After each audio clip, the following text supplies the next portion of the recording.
নিপা দেবী ও সুমন্তবাবুর একটিমাত্র পুত্র রোহন। ছোট থেকে সোনার চামচ মুখে দিয়ে জন্মানো রোহন পরিবারের অত্যন্ত আদরের ছেলে। মা নিপা দেবী নিজের অস্তিত্ব ভুলে সবসময় ছেলের পিছনে পড়ে আছে। ছেলের পুষ্টিকর খাওয়া দাওয়া, স্কুল, কোচিং, ক্রিকেট, সাঁতার, আঁকা সবেতেই ছেলেকে এগিয়ে দিয়েছে। আবাসনের সবাই দেখত রোহনের পিছনে পিছনে ছাতার মতো সবসময় চলছে তার মা। এর ফলে ছোট থেকেই মা ছেলের মধ্যে দারুণ বন্ধুত্ব। রোহন অবশ্য মাকে নিরাশ করেনি। ছোট থেকে সে দারুণ মেধাবী। পড়াশোনা, ছবি আঁকা, খেলাধুলা সবেতেই সে তুখর। অনেক অনেক প্রাইজ নিয়ে এসেছে। ছেলেকে নিয়ে নিপা দেবীর অহংকার আরও বেড়েছে। আবাসনের প্রতিবেশীরা, বন্ধুবান্ধব সবাই এক বাক্যে স্বীকার করে রোহনের এত উন্নতির পিছনে, সাফল্যের পিছনে ওর মায়ের ভূমিকা অনেকখানি। পুত্রের গৌরবে মায়ের বুক ফুলে ওঠে। প্রতিটি পরীক্ষায় সাফল্যের সঙ্গে কৃতকার্য হয়ে রোহন যাদবপুরে ইলেকট্রিক্যাল ইঞ্জিনিয়ারিং পড়তে ভর্তি হয়। ছেলেকে একটা নির্দিষ্ট জায়গায় ভর্তি করে স্বস্তির শ্বাস ফেলে নিপা দেবী। যাক, ছেলেটা একেবারে ইঞ্জিনিয়ার হয়ে বেরোবে। এখনো মা ছেলের বন্ধুত্বটা দারুণ। নিপা দেবী মাঝে মাঝে ছেলেকে ইয়ার্কি করে বলে, কলেজে সব করিস বাবা, তবে প্রেম প্রেম একটু বুঝে শুনে করিস, কারণ তুই যতই আকাশে ওর। বৌমা তো আমি আমার পছন্দে আনবো। চিরদিন তোর জন্য আমি সব কিছু পছন্দ করে দিয়েছি, তাই এবারও আমি আমার পছন্দেই পুত্রবধূ আনবো। তাই এনো মা, তবে আমাকে এখন এসব কথা বলে বিরক্ত করো না। নিজের কেরিয়ারটা তৈরি করতে দাও। প্রচণ্ড মেধাবী রোহন পরীক্ষায় ভালো ফল করে দেশের একটা নামকরা কোম্পানিতে চাকরি পেয়ে যায়।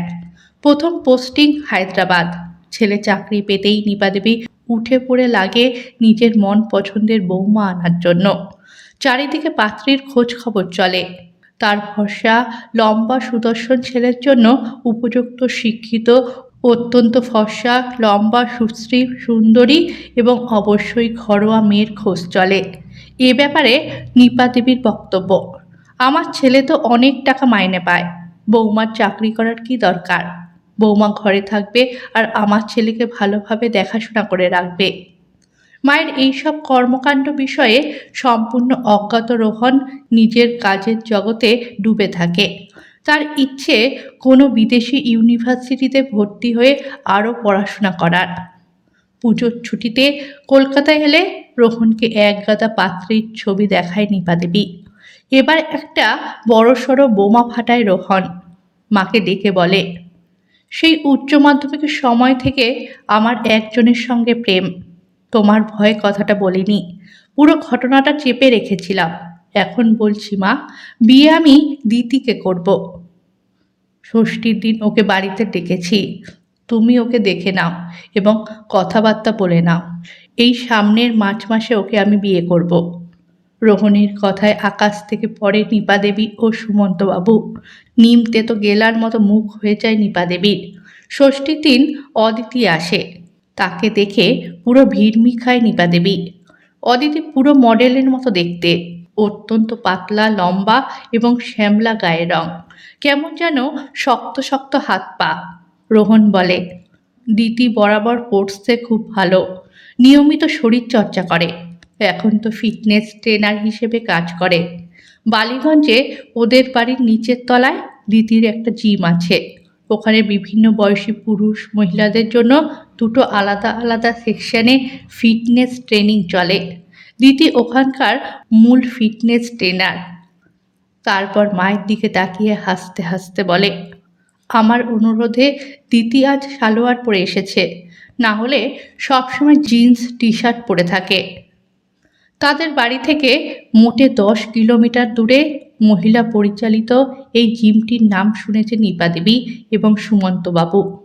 এখন সুমন্তবাবুর মনে পড়ে রাস্তায় ঘাটে এই মেয়েটিকে বুলেট নিয়ে দাপিয়ে বেড়াতে দেখেছে।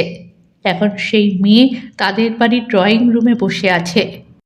দুটো হাত দিয়ে মাথাটা চেপে ধরে নিপা দেবী। হে ভগবান, এই গুন্ডার মতো মেয়েটা হবে আমার বৌমা? এর চেয়ে আমার মরে গেলে ভালো হতো, এই দিন তাহলে দেখতে হতো না। অদিতি চলে যাওয়ার পর ছেলের বিরুদ্ধে যুদ্ধ ঘোষণা করে নিপা দেবী। আমি মরে যাব, তবু এই মেয়েকে কিছুতেই বাড়ির বউ করব না। তোর জীবনে এই মেয়েকে আমি কিছুতেই আসতে দেব না। রোহন মায়ের হাতে পায়ে ধরে বোঝায়, দিদি খুব ভালো মেয়ে মা, আর ফিটনেস ট্রেনিং ওর প্যাশন এবং প্রফেশন। তুমি প্লিজ আপত্তি করো না। নিপা দেবী অনড়। পুরো পুজোটা নিরানন্দভাবে কাটে তাদের। অদিতিও বুঝে নিয়েছে নিপা দেবী ও সুমন্তবাবুর তাকে পছন্দ হয়নি। সে রোহনকে বোঝায়, বাবা মাকে চাপ দিও না রোহন, ওদের একটু সময় দাও। পুজোর পর রোহন হায়দ্রাবাদ চলে যায়। ফোনে মাকে সে অনেক বোঝানোর চেষ্টা করে। অবুঝ নিপা দেবী ছেলের সাথে বাক্য আলাপ বন্ধ করে দেয়। সুমন্তবাবু স্ত্রীকে বোঝায়, আমাদের একটাই ছেলে নিপা, অদিতিকে মেনে নাও। মেয়েটার সম্বন্ধে আমি খোঁজ খবর নিয়েছি। মেয়েটার স্বভাব চরিত্র খুব ভালো। তাছাড়া অদিতি রোহনের পছন্দ। ছেলের মতামতটাকে গুরুত্ব দাও। ফুঁসে ওঠে নিপা দেবী, স্বামীকে তেড়ে ওঠে।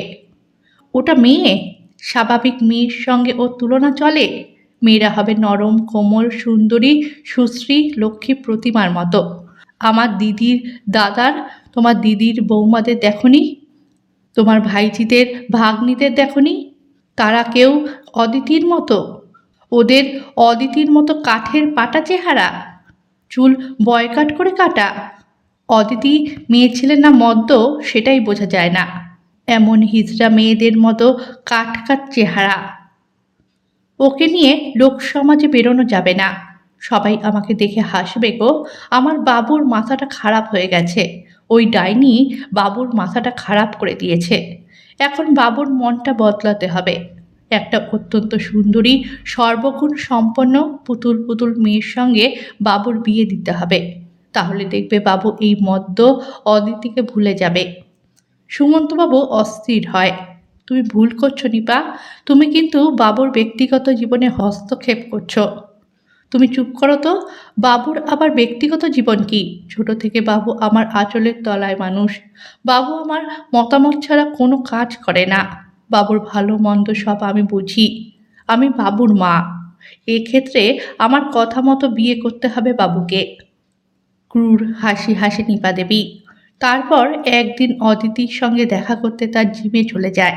সেখানে জিমে অনেক লোকের সামনে অদিতিকে চরম অপমান করে। মুখ লাল করে অদিতি শুধুমাত্র নিপা দেবীর রোহনের মা বলে সব অপমান দাঁতে দাঁত চেপে সহ্য করে। পরে রোহনকে ফোন করে সব জানায়।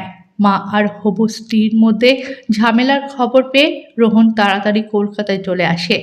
এসে মাকে বোঝায়, অদিতিকে কেন তুমি অশ্লীল ভাষায় অপমান করলে? ও কি দোষ করেছে? ওকে প্লিজ সরি বলো। আর বিয়ে করলে আমি অদিতিকেই বিয়ে করব, অন্য কাউকে নয়। ওকে তোমাকে মেনে নিতেই হবে। তারপর অদিতিকে বলে, চলো দিদি, আমরা রেজিস্ট্রি বিয়ে করে নিই। একবার বিয়ে হয়ে গেলে মা তোমাকে ঠিক মেনে নেবে দেখো। এবার অদিতি বেঁকে বসে, তুমি তোমার বাবা মায়ের একমাত্র ছেলে। ওদের অমতে আমি তোমাকে কিভাবে বিয়ে করব? বিয়ের পর তোমার মা আরও অশান্তি করবে, আমাকে আরও অনেক অপমান করবে। তখন তুমি কাকে সমর্থন করবে, মাকে না বউকে? দুজনের মাঝে পড়ে তুমি স্যান্ডউইচ হয়ে যাবে। নিজেদের বিবাহিত জীবন বরবাদ হয়ে যাবে। ভবিষ্যতে এত অশান্তি আমি নিতে পারবো না। আগে তুমি তোমার মাকে বোঝাও, পরে আমাকে বোঝাতে আসবে। তোমার মায়ের অপমান সহ্য করে আমি তোমাকে বিয়ে করতে পারবো না, সরি। এমন বিয়ে করার চেয়ে আমার বিয়ে না করাই ভালো। নিজের আত্মসম্মান আমার কাছে ভীষণ দামি। তোমার জন্য আমি সেটা হারাতে পারবো না। এদিকে নিপা দেবী অব্যর্থ ঔষধ অনশন ধর্মঘট আরম্ভ করে। তার দাবি রোহনকে তার দিদির ননদের মেয়েকে বিয়ে করতে হবে। মেয়েটি নাকি সব দিক দিয়ে তার পুত্রবধূ হওয়ার উপযুক্ত। তারপর রোহনকে মাথায় হাত দিয়ে প্রতিজ্ঞা করায় এই মেয়েকে বিয়ে করার জন্য। ওদিকে অদিতি রোহনকে আওয়াজ দেয়, মায়ের বাবু, মায়ের পছন্দ মতন মেয়েকে বিয়ে করো, মাম্মাস বয়। মা আর প্রেমিকা দুজনের মাঝে ব্যাডমিন্টন ককের মতো ঘুরতে থাকে রোহন। দুজনে তাকে নিয়ে ব্যাডমিন্টন প্র্যাকটিস করে চলে। তার বাবা সুমন্তবাবু নীরব দর্শক। এই অবস্থা থেকে রোহনকে উদ্ধার করেন স্বয়ং ভগবান অন্তর্যামী। হঠাৎ করেই কোম্পানির একটা প্রজেক্টের কাজে 6 মাস জার্মানি যাওয়ার সুযোগ আসে তার কাছে। ব্যাস তড়িঘড়ি দেশ ছাড়ে রোহন। দুজন নারীকে মুক্তি দিয়ে এবং অবশ্যই প্রেমিকার প্রেমের জাল ও মায়ের স্নেহের জাল থেকে নিজেকে মুক্ত করে ভগ্ন হৃদয়ে বিদেশে পালিয়ে বাঁচে। এরপর কেটে গেছে 5 বছর। রোহন আর দেশে ফেরেনি। মায়ের প্রতি চরম অভিমানে বাড়িতে আসে না, তবে প্রতিদিন ভিডিও কল করে বাবা মায়ের সঙ্গে কথা বলে, টাকা পয়সা পাঠায়। নিপা দেবী অনেকবার বলেছে, বাবা তুই ফিরে আয়, আমি অদিতির সঙ্গেই তোর বিয়ে দেব, ওকে আমি মেনে নেব। মৃদু হেসে নীরব থাকে রোহন।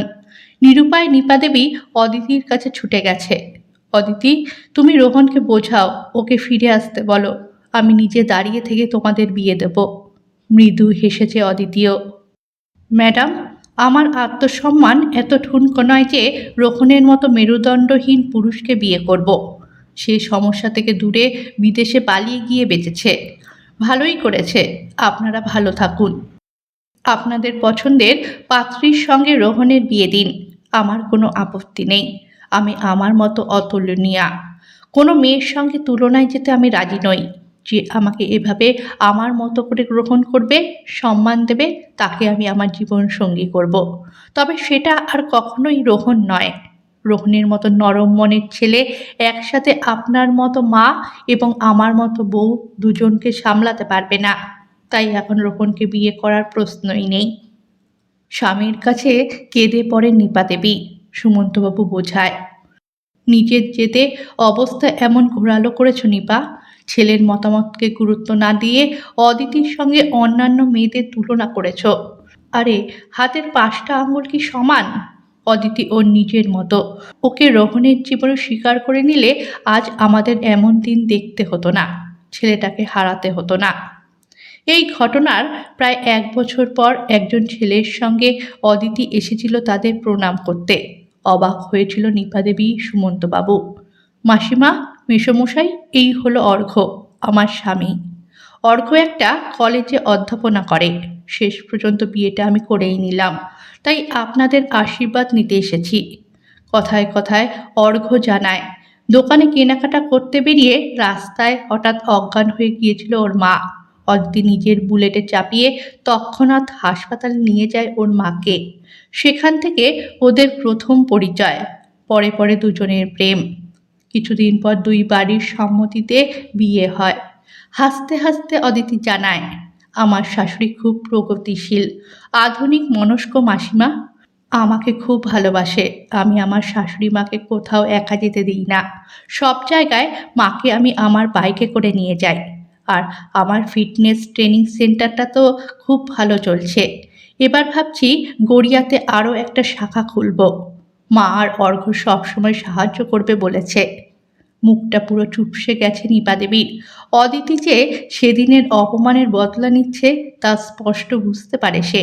খুব অহংকার করে অদিতিকে সেদিন সে বলে এসেছিল, রোহনের আশা তুমি ছেড়ে দাও, আমি বেঁচে থাকতে রোহনের সঙ্গে তোমার বিয়ে দেব না। উপরন্তু তোমার মতো মদ্য মেয়েকে কে বিয়ে করবে দেখব। তাই অদিতি আজ দেখাতে এসেছে, দেখো কেমন নিজের পছন্দ মতন স্বামী ও শাশুড়ি পেয়েছি আমি। সবাই তোমার মতন রক্ষণশীল, নিজের ছেলের জীবন নিয়ে অতিরিক্ত নজরদারি করা মা নয়। শাশুড়িও মায়ের মতো মমতাময়ী, সাপোর্টিভ হতে পারে। অর্ঘ্যের মায়ের তুলনায় তুমি কতটা নিচু মানসিকতার মহিলা দেখো। নিপা দেবী চুপ থাকে। সুমন্তবাবু আশীর্বাদ করে, তুমি ও অর্ঘ্য ভালো থেকো অদিতি, অনেক অনেক বড় হও মা। অদিতির বিয়ের 1 বছর পর রোহন জানায় জার্মানিতে সে তার সহকর্মী জুলিয়াকে বিয়ে করেছে। বাবা মাকে ভিডিও কল করে জুলিয়াকে দেখিয়েছে। ইংরেজি জানে না বলে জুলিয়ার সঙ্গে একটাও কথা বলতে পারেনি নিপা দেবী। ফোনে ছেলে বৌমাকে দেখে শুধু কেঁদেছে। অনেকবার রোহনকে বলেছে, বাবা তুই জুলিয়াকে নিয়ে দেশে আয়, একবার তোদের চোখের দেখা দেখি। রোহনের সোজা উত্তর, না মা, জুলি তোমার মনের মতন বৌমা নয়। জুলির ভাষা, সভ্যতা, সংস্কৃতি, পোশাক সব আলাদা। তোমার সঙ্গে কোনো বিষয়ে ওর মিল হবে না। জুলিকে তুমি ওর সঙ্গে তুলনা করে ছোট করবে। স্বামী হিসেবে সেটা আমি সহ্য করব না। তুমি তোমার মতো, জুলি ওর মতো। তাই জুলিকে নিয়ে তোমাদের কাছে আমি দেশে যাচ্ছি না। তোমরা ভালো থেকো। নিপা দেবীর চোখের জল এখন শুকিয়ে গেছে। মনে মনে শুধু অনুশোচনা হয় এখন। সুমন্তবাবু বলে, পৃথিবীতে প্রত্যেক মানুষ আলাদা নিপা, কারোর সাথে কারোর তুলনা চলে না। এই সহজ সত্য কথাটা তুমি বুঝতে পারোনি বলে একমাত্র ছেলেকে জন্মের মতো হারালে। তোমার ছেলে অন্যান্য ছেলেদের তুলনায় অনেক ভালো ছিল, তোমাকে বন্ধুর মতো মান্য করত, কিন্তু তুমি ওর বন্ধু হতে পারোনি। তাই এক বুক অভিমান নিয়ে ছেলেটা দূরে সরে গেল। কি ক্ষতি হতো অদিতির সঙ্গে বাবুর বিয়ে দিলে? তাহলে ছেলেটা সুখে থাকতো, আমাদের কাছে থাকতো। দেখো, তোমার চিন্তা ভাবনা আর আমার চিন্তা ভাবনা সম্পূর্ণ আলাদা, তবুও আমরা এক ছাদের তলায় একসাথে আছি। বাবু আর অদ্বিতীয় থাকতো ওদের বৈপরীত্য নিয়ে, তুমি ওদের মাঝে ঢুকে বিপদটা বাড়ালে। অন্য ছেলে মেয়ের মায়ের সঙ্গে তুমি নিজের তুলনাটা করো তো নিপা। দেখো, নিজেকে টিপিক্যাল মা, একজন বোধ বুদ্ধিহীন নিচু মানসিকতার মহিলা বলে মনে হবে। যে ছেলের মনের কথা না বুঝে, ছেলে সিদ্ধান্ত না বুঝে, জোর করে নিজের মতামত ছেলের উপর চাপিয়ে দেয়। দেখো, এখন ছেলের চোখে তুমি কতটা নিচে নেমে গেছো। কখনো অন্যদের সঙ্গে নিজের তুলনাটা করেছো কি? স্বামীর কথায় কাঁদতে থাকে নিপা দেবী। মুখে আজ আর অনুশোচনার কোনো ভাষা বের হয় না।